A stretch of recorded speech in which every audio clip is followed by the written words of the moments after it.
सभी को राधे राधे। स्वागत है आपका विमला भट्ट आंगनबाड़ी ब्लॉग में। दोपहर के 2 बज चुके हैं और मैं कर रही हूँ अपने ब्लॉग की स्टार्टिंग आज 2 बजे से। तो आप लोग अच्छे होंगे, मैं भी बहुत अच्छी हूँ। और आप लोग को मैं जो जानकारी देना चाहती हूँ, सबसे पहले तो मेरा एक ही है, क्योंकि बहुत सारे लोग पूछते हैं मुझे कि आप कहाँ से हो।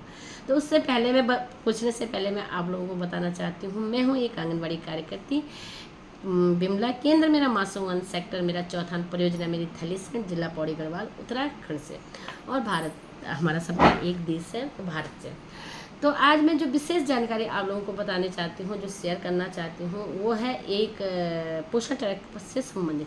तो पोषण ट्रैकर में सबसे पहले मैंने आपको बता दिया था कि उसमें कौन कौन से ऐप होते हैं और आपको क्या करना है। पहले तो मैंने आप पंजीकरण के बारे में बताया और कि बच्चे का पंजीकरण कैसे करते हैं। तो दूसरा आज मैं आपको बताती हूँ वज़न का। बच्चे का वज़न बहुत अनिवार्य होता है आंगनवाड़ी में, बहुत अनिवार्य होता है आंगनवाड़ी में। उसमें क्या होता है कि बच्चे का सही नाप लेना और उसकी सही लंबाई लेना, वह बच्चे के लिए बहुत अनिवार्य है। क्योंकि हम उसमें हमें पता लग जाता है कि ये बच्चा कुपोषित है कि नहीं है, ये बच्चे में कोई बीमारी तो नहीं हो रही है, कोई कमियां तो नहीं है। तो ये हमारा वज़न का होता है। तो जब मैं शुरुआत करती हूँ आपको वीडियो में नए तरीके से और नए भाषा में, यानी बिल्कुल साधारण तरीके से आपको समझाने की कोशिश करूँगी। और आप लोगों को मैं ये बताती हूँ कि सबसे पहले जब हम बच्चे का वज़न लेते हैं तो बच्चे के शरीर पे कम से कम वस्त्र हो। क्योंकि अगर हम बच्चे को वज़न में कपड़े ज़्यादा पहनाएंगे तो बच्चे का वज़न कम आएगा और बच्चे का कपड़े का वज़न ज़्यादा आएगा, सबसे पहले। दूसरा, आप बच्चे को जूते उस समय न पहनाएं। जब बच्चे का वज़न लिया जा रहा होगा तो एक तो कपड़े कम होने चाहिए और एक जूते। क्योंकि 500 ग्राम भी हो जाते हैं कभी कभी जूते भारी बच्चों के, कभी कभी 100 ग्राम 200 ग्राम, इस हिसाब से बच्चे का वज़न उस जूते से बढ़ जाता है और बच्चे का वास्तविक वज़न नहीं आ पाता।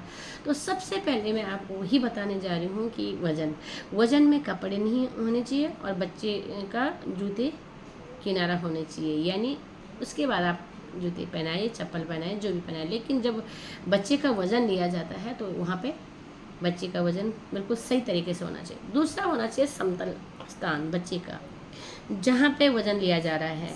नीचे ऊपर वाला नहीं होना चाहिए। और 2 प्रकार की मशीनें होती हैं वज़न लेने में, 2 प्रकार की मशीनें होती हैं। एक होता है नीचे, यानी जो बिछाने बैठने वाला होता है बच्चे के लिए, और एक होता है टाँकने वाला। एक होता है नीचे पाँव, यानी पाँव वाला मशीन, और एक होता है, उसको बोलते क्या है वो मुझे भी नहीं पता, लेकिन जो नीचे पाँव रखे जाते हैं पेडल वाले पाँव मेरे, उसको एक वो वाली मशीन हो गई। और एक जो टाँकने वाली होती है वो मशीन होती है, वो छोटे बच्चों के लिए होती है। और छोटे पतले का तो वैसे 0 से छोटे बच्चों के, 0 से 6 माह के बच्चों के लिए एक दूसरा और वज़न मशीन आता है। उस हिसाब से बच्चे को वज़न नापा जाता है। अलग अलग पर, या तुम ऐसे भी कर सकते हो कि बच्चे को एक कपड़े पे रख के, कपड़े का मतलब फोल्ड करके उसमें छोटे बच्चे को लिटवाएगा और एक धागा इधर से बांध के, एक धागा इधर से बांध के, और फिर आप उसको टाँक सकते हो और बच्चे को सुरक्षित तरीके से नाप सकते हो। आप भी खड़ी रहिए और यहाँ पे खड़े रहिए। बच्चे को छूने की कोशिश मत करिए, क्योंकि आप बच्चे को छुओगे तो आधा से ज़्यादा भार आपके हाथ का आ जाएगा। तो आप बड़े इस तरीके से बच्चे के आसपास रह के ही उस वज़न को ले सकते हो। तो एक तो आपका वो हो गया छोटे बच्चे का। और बड़े बच्चे का आप क्या करते हो, बच्चे के कच्चे का नमूना जो बनता है, थैला बनता है और उसमें पाँव एक इधर और एक उधर होता है। उसके बाद उसको टाँक के और उसको खोटी पे टाँका जाता है। और जो वज़न मशीन का टाँकने वाला है उसको बिल्कुल सीधा होना चाहिए, बीचों बीच होना चाहिए। अगर आप साइड में भी है तो उसकी जो स्कील होती है थोड़ा सी लंबी होनी चाहिए, क्योंकि बच्चा उसके पर सटे ना। अगर उस पर सटेगा फिर वज़न की परेशानी होगी, या बच्चे को बीच बीच में नहीं होगा, किनारे बहुत, तो वो क्या होगा, ऐसे करके वज़न नहीं ले पाएगा। तो आपको क्या करना पड़ेगा, बीचों बीच कोई ऐसी जगह होगी जहाँ पे आप उसको लगा सकते हैं वज़न मशीन को, और उसके बाद आप उसको वज़न ले सकते हो। 2 प्रकार के हो गए। तीसरा हो गया जो सबसे बढ़िया होता है पाँव वाले। उसमें क्या होता है कि पाँव आप बच्चे को खड़ा कर सकते हैं, लेकिन वो होता है 6 माह से 3-6 वर्ष तक के लिए। तो आप उसके लिए उस बच्चे के लिए बहुत सुरक्षित होता है और बच्चे का वज़न भी सही होता है। दूसरा, वज़न लेने से पहले आपको एक चीज़ और ध्यान रखनी है कि जो वज़न मशीन होती है उसको बिल्कुल उस कांटे को 0 पर होना चाहिए। आपको 5 किलो तक का लाइन मिलेगी, फिर आपको क्या होगा, बीच में छोटी छोटी लाइन मिलेंगी, 1 किलो की, 2 किलो की, 3 किलो की, 4 किलो, फिर 5 किलो की, फिर आपको छोटी छोटी छोटी और बीच में वो ग्राम होते हैं।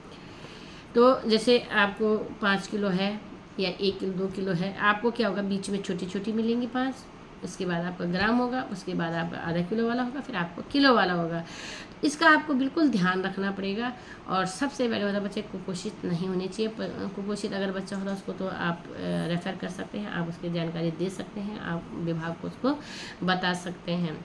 तो बहुत जगह क्या होता है कि मैं खुद अपनी बताती हूँ कि बच्चे की हाइट अगर कम है और उसका हेल्थी है तो वो हाइट में कम हो सकता है, लेकिन क्या हो रहा है, पोषण ट्रैकर में उसको दिखाने के बाद वो कमी आ रही है। बहुत सारी चीज़ें पोषण ट्रैकर में कमियां आ रही हैं, बहुत ज़्यादा परेशानी आ रही है। क्यों आ रही हैं? क्योंकि बच्चे का वास्तविक वज़न जो है उससे कभी आगे पीछे भी हो जा रहा है। वज़न अगर लंबाई सही है और वज़न कम है तो उसमें भी परेशानी हो जा रही है। तो आप लोगों को भी इसे ध्यान देना पड़ेगा, क्योंकि अब हम किसी बच्चे को तो खींच नहीं सकते, किसी बच्चे को हम चौड़ा नहीं कर सकते, लेकिन उनके माँ बाप को सलाह ज़रूर दे सकते हैं कि आप अपने बच्चों को सही पोषण खिलाइएगा, सही पोषाहार दीजिएगा, सही खान पान होना चाहिए। गाँव में क्या होता है कि चलो फल फ्रूट तो मौसमी फल होते हैं और बहुत ही अच्छे और बहुत ही विटामिन से भरे होते हैं मौसमी फल।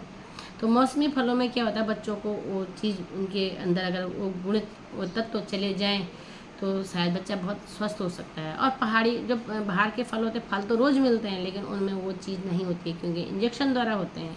तो सबसे अच्छा होता है अपने पहाड़ में जो अपने पेड़ों पे लगे हुए फल। अब होता है आड़ू का सीजन, मेरे आंगनबाड़ी केंद्र में आड़ू का सीजन, आड़ू का पेड़ है।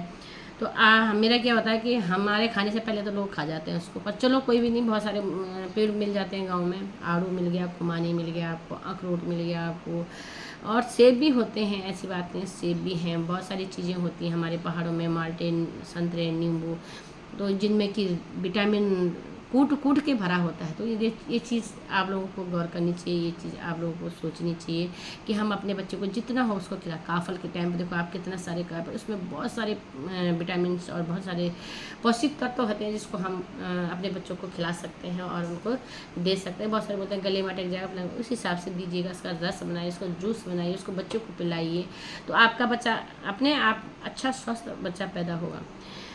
बहुत सारे क्या होता है गाँव में, तो काम होता है काम के, लेकिन पहले के काम में और अब के काम में बहुत अंतर। आज की माताएं बहुत जागरूक हैं और अपने कामों को अच्छी तरह करते हैं, अपने घर भी संभालते हैं, अपने बच्चों को भी संभालते हैं, जो कि पहाड़ों में रहने वाली माता हैं। शहरों में की तो हम नहीं जानते, शहरों में तो हमें नहीं पता कैसे होता है, लेकिन गाँव की महिलाएँ अपने बच्चों को बहुत अच्छे तरीके से रखती हैं। पहले का था कि अपने काम को छोड़कर काम को ना छोड़ के अपने बच्चे को ना देखना, काम बच्चे को छोड़ के काम देखना। लेकिन आज क्या होता है कि आज की माँ, आज की दादी, आज के दादा अब पहले अपने बच्चों को देखते हैं। हर आदमी को होता है कि क्या करना, मैंने इस काम करना, मेरा बच्चा स्वस्थ नहीं है। तो बहुत मैं खुद अपने उदाहरण देती हूँ कि पहले मेरे आंगनबाड़ी केंद्र में बिल्कुल कमज़ोर बच्चे होते थे पहले, जो कि मेरे को दिखाने में भी डर लगता था कि ये बच्चा कहीं कुपोषित में ना आ जाए, और वास्तव में अगर उनको ढंग से लेकिन 1 महीने के बाद में बच्चा स्वस्थ बिल्कुल फर्स्ट क्लास मोटा। तो इसलिए कुपोषित दिखाने की उनको ज़रूरत भी नहीं पड़ती, उनको तो सिर्फ सलाह देने की ज़रूरत पड़ती है, समझ रहे हो। हम उसको सलाह दे सकते हैं कि अपने बच्चे को या अपना जो दूध है उसको पिलाइए, क्योंकि छोटा बच्चे को तो माँ की ज़रूरत होती है, माँ का दूध की ज़रूरत होती है। तो वो दूध पीने में अपने जो पोषक तत्व है उनको ग्रहण कर लेता है बच्चा। तो इसलिए बहुत, क्योंकि हम उस ग्राउंड से काम करते हैं, उस ज़मीन से काम करते हैं, उस क्षेत्र से काम करते हैं जिसको हमको बहुत सारे लोग बोलते हैं आपको जनरल नॉलेज कहाँ से आई है। तो जनरल नॉलेज कहाँ से नहीं आती है, काम करना पड़ता है, अपने दिमाग से आती है। मैंने इस काम को किया है तो मुझे अपने आप इसका अनुभव है।